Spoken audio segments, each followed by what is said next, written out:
பழமையும் பெருமையும் வாய்ந்த ஒரு அற்புதமான சிவாலயத்தின் சிறப்புகளைத்தான் நாம் இப்போது காணப்போகிறோம். சோழ மன்னர்களால் மிகவும் நேர்த்தியாக கட்டப்பட்ட இந்த கோயிலில் இத்தல இறைவன் எந்த ஒளியாலும் செதுக்கப்படாமல் சுயம்பு மூர்த்தியாக தோன்றி பக்தர்களுக்கு அருள் பாலித்து வருகிறார். இக்கோயிலின் மற்றொரு பிரம்மாண்டம் என்னவென்றால், இங்குள்ள 5 கோபுரங்களும் ஒரே நேர்கோட்டில் கம்பீரமாக வீற்றிருப்பதுதான். இங்குள்ள புகழ்பெற்ற மரகத லிங்கத்தை தரிசிப்பது கண்கொள்ளா காட்சியாகும்.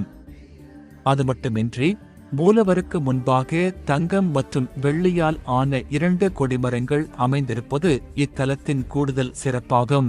பொதுவாக எல்லா சிவாலயங்களிலும் நவக்கிரகங்கள் வெவ்வேறு திசைகளை நோக்கியவாறு இறைவன் சன்னதிக்கு முன்பாகவே அமைக்கப்பட்டிருக்கும்.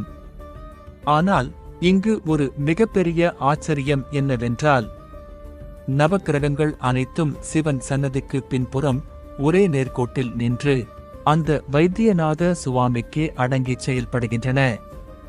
இதனால் கிரகங்களின் பலன்கள் பக்தர்களுக்கு சாதகமாக மாறி அவர்களின் தீராத நோய் மற்றும் தோஷங்கள் அனைத்தும் நீங்குவதாக ஆழமான நம்பிக்கை உள்ளது. மேலும் நவக்கிரகங்களில் ஒருவரான அங்காரகன் எனப்படும் செவ்வாய் பகவான் இங்கு தனி சன்னதியில் வீற்றிருந்து அருள்பாலிக்கிறார். திருஞான சம்பந்தர், திருநாவுக்கரசர் போன்ற 4வரால் பாடப்பெற்ற பெருமை வாய்ந்த தலம் இது. சிவபெருமானின் தேவார பாடல் பெற்ற 274 சிவாலயங்களில் இது 16வது தேவார திருத்தலமாக போற்றப்படுகிறது. நோய்களை தீர்க்கும் அந்த வைத்தியநாதனை ஒரு முறையேனும் தரிசித்து அருள் பெறுவோம்.